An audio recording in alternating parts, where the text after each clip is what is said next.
The contributions of Black people in America's society and the world should be celebrated every day of the year.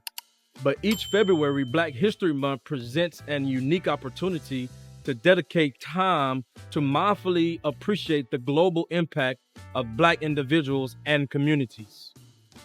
Hey guys, I am honored today to have guests with me who I believe mark a milestone here in our Black history, right here in Arlington, Texas, here at the Lamar High School.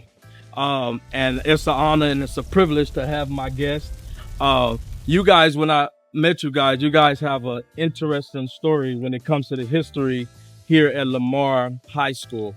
And I want to introduce you guys first of all. To my left, I have Norvella, and I have Cheryl, and I'm John. John Pippins. When it comes to Black history, and you guys went to school here, at any point of time that you guys experienced some, it's really an interesting story. Did you guys experience anything that was quite different? Anything different in your time here at Lamar? No, not particularly at that time in the 70s. Like you say, the civil rights had come through, and we had gotten to the point that we were able to just live like we should, I guess I should say, and communicate through the people that, as we were, Black, white, green, whichever. Okay. Now, at any point you guys attending here, did you guys experience anything that make you feel like you had unequal? Well, all I can say is that, in my class, when I graduated in 76, there was 5 Blacks.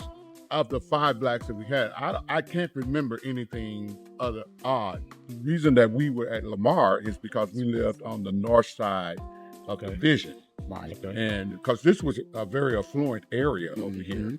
Now, our neighborhood was not necessarily a very affluent area. We would live over what they call the hill of Arlington. It's where all the Black families live. Back in 1967, it's when they integrated the schools in Arlington. And I personally, at that point, I was still 4th grade. And then we all went there and progressed to Nichols Junior High School to Lamar High School. And because, up until that time, up until 1967, that school went to the 8th grade. And then after the 8th grade, you would bus to Cheryl High School over in Fort Worth. So you guys were the first Black family to graduate from Lamar? We were the first Black family, but we weren't the only family. Like he said, living in our segregated area, so to speak, the hill. This is the only place we had to come to. Yeah. So, in this school, do they have anything to contribution, anything, a plaque, or anything that says that commemoration to you guys, or anything that appreciate you guys in the school? Well, last year I got a call from one young lady. I can't think her name. I want to say her name was Suzanne, and I think it was the first time that they actually did something for Black history. And she talked to me being the first person that walked across the stage as a Black from Lamar. Yeah. Because I would think, me personally, I would think that at some point, I believe that every high school, if they've had a Black family to graduate from there that year, I believe every high school, at least in Black History Month, should acknowledge that. At least in Black History Month. Right. Thank you guys for coming out. Is there anything else that you can think of that was unique or about attending here at Lamar High?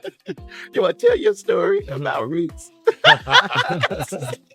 I was telling them, I said, the one thing that I remember is, remember when Roots came out back in 72, 73, 74. It was different because, of course, the student population was talking about it. And one of our African-American brothers took exception to some of the things that were being said. And it was not very pleasing to some of the things that came out of that. He kind of was fighting himself. He was mad. There was conversation, between the teachers didn't really talk about it, but it's just the students really talked a little bit about it, about what it was all about, that type of stuff. And I don't think they really knew how to approach the subject, many of us, Right. because it was new to them. And as well it was to us. And so it was interesting how it all came out. And we got him calmed down after a while, but it was that whole week it was a little chaos because of foods. Okay. So did you guys have to walk to school? Or? In the beginning, when beginning. we had I had a couple of years going to Arlington High before Lamar was made. So Okay. we would walk, and luckily we were able to walk through UTA.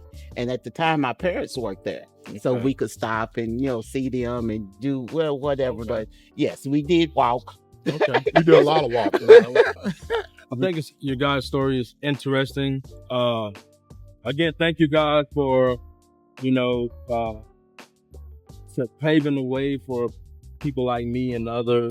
Even though there was racism, back then. It wasn't so blatant. Yeah.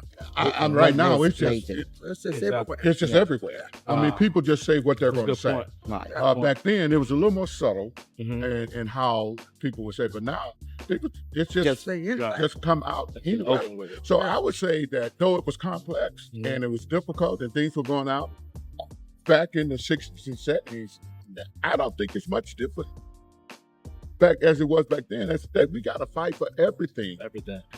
Black History Month is an annual celebration of achievements by African Americans and time for recognizing their central role in U.S. history.